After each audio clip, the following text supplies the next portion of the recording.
Welcome to 5-Minute Chapters, the podcast where we summarize important writings on education and learning.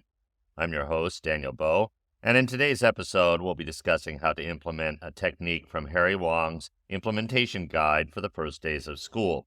Specifically, we'll explore Chapter 10, Why You Want a Well-Managed Classroom. Classroom management plays a pivotal role in creating an environment where students can thrive and learn effectively.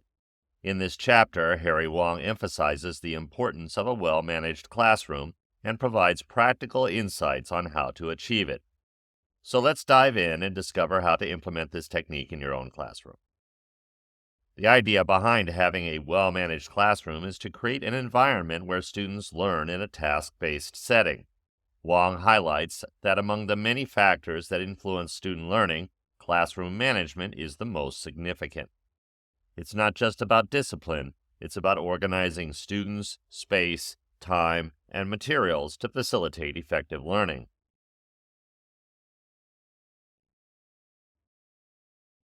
To implement this technique in your classroom, consider the following steps. 1. Plan for success. Start by creating a comprehensive plan to establish and maintain a well-managed classroom. This involves setting clear expectations, defining routines and procedures, and establishing consistent procedures for handling various situations. 2. Understand the difference. Differentiate between classroom management and discipline. Effective teachers manage their classroom, focusing on fostering student involvement and cooperation, while ineffective teachers rely solely on discipline to control their students. 3. Promote responsibility. Encourage students to take responsibility for their work and behavior. Clearly communicate expectations, provide support and guidance, and hold students accountable for their actions. 4. Maximize instructional time. Create an environment where instructional time is maximized, reducing confusion, wasted time, and disruptions. This can be achieved through efficient transitions, engaging activities, and clear communication. Now that we've explored the key steps, let's take a moment to reflect on some of the discussion questions posed in Chapter 10. Why do you think classroom management is considered the most important factor in student learning? Consider the impact of a well-managed classroom on student engagement and achievement. Reflect on the difference between a classroom managed by a teacher who knows how to effectively manage the learning process versus one who primarily relies on discipline. How does this impact student experiences and outcomes?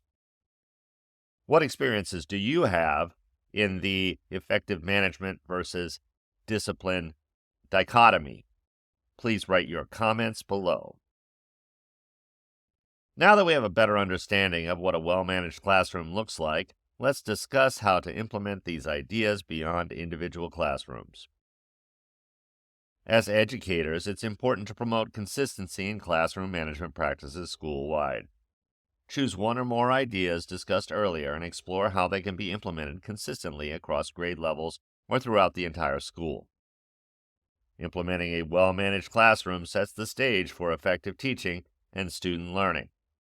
By planning for success, understanding the difference between management and discipline, promoting responsibility, and maximizing instructional time, you can create an environment where students thrive and succeed. Well, that wraps up today's episode of 5-Minute Chapters. We've delved into the techniques from Harry Wong's Implementation Guide for the First Days of School, specifically Chapter 10, Why You Want a Well-Managed Classroom. Remember, 5-Minute Chapters is here to provide you with concise summaries and insights into educational writings, because even teachers need Cliff's Notes sometimes.